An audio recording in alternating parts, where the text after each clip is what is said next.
లో ఈ దేశంలో అత్యంత ఆధునికమైన టెక్నాలజీని ఉపయోగించి జరుగుతున్నటువంటి సర్వేని ప్రారంభించాం. ఇది దీనికి కనెక్టెడే. ఈ సర్వే ఇప్పటికే 4000 రెవెన్యూ విలేజ్ల్లో కంప్లీట్ అయింది, 17,000 గ్రామాలకు గాను. నెక్స్ట్ మిగిలినటువంటి 13,000 గ్రామాల్లో కూడా చాలా శరవేగంగా రెవెన్యూ రికార్డ్స్ అప్డేషన్ జరుగుతున్నాయి. Updation through survey. ఈ సర్వే ఎంత పర్ఫెక్ట్ సర్వే అంటే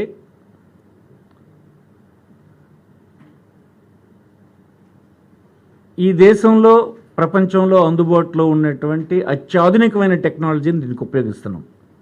పెద్ద తేడాలు కూడా రావడానికి వీలు లేనటువంటి సర్వేని ఇక్కడ చేస్తున్నాం. చేయడం ద్వారా ఫస్ట్ రికార్డు అప్డేట్ అవుతుంది, వివాదాలు లేని రికార్డు తయారవుతుంది. ఇది ఆంధ్రప్రదేశ్లో గడిచిన 100 సంవత్సరాల క్రితం చేసినటువంటి బ్రిటిషర్స్ ఉన్నప్పటి నుంచి సర్వే తర్వాత మనం ఎన్నుకున్న ప్రభుత్వాలు వచ్చిన తర్వాత సమగ్రమైన సర్వే ఈ రాష్ట్రంలో ఇప్పుడు నిర్వహించలేకపోయినాం. ఇప్పుడు జరుగుతుంది. భారతదేశంలో ఇతర రాష్ట్రాలు కూడా చాలా రాష్ట్రాలు వచ్చి ఈ రాష్ట్రంలో జరుగుతున్న సర్వేని చూసి వారందరూ కూడా అనుసరించేటువంటి స్థితిలో ఈనాడు వారందరూ మన గైడెన్స్ని కూడా కొంతమంది తీసుకుంటున్నారు.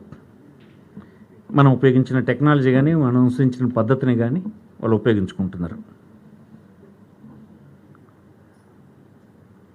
ఒకసారి రెవెన్యూ రికార్డ్స్ అప్డేషన్ జరిగిన తర్వాత మాత్రమే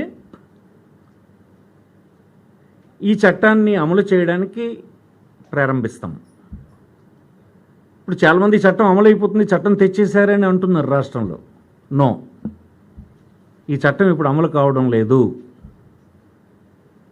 ఎందుకు అంటే రెవెన్యూ రికార్డ్స్ అప్డేట్ కాలేదు. రెవెన్యూ రికార్డ్స్ అప్డేట్ కావడానికి ఇంకా కొంత టైం పడుతుంది. అది శరవేగంగా జరుగుతుంది. అయితే మీరు చట్టం తెచ్చేశారు కదా, ఆల్రెడీ ఇక్కడ ఫోర్స్లో ఉంది కదా అంటే లేదు, చట్టం ఉంది, నోటిఫై చేస్తాం తర్వాత ఏ ప్రాంతాల్లో ఎప్పటి నుంచి ఇది అమలు చేయాలన్నది నోటిఫై చేస్తాం.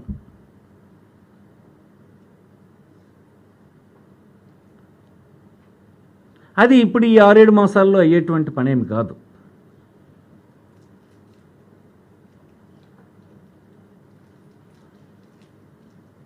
ఈ లోపుగా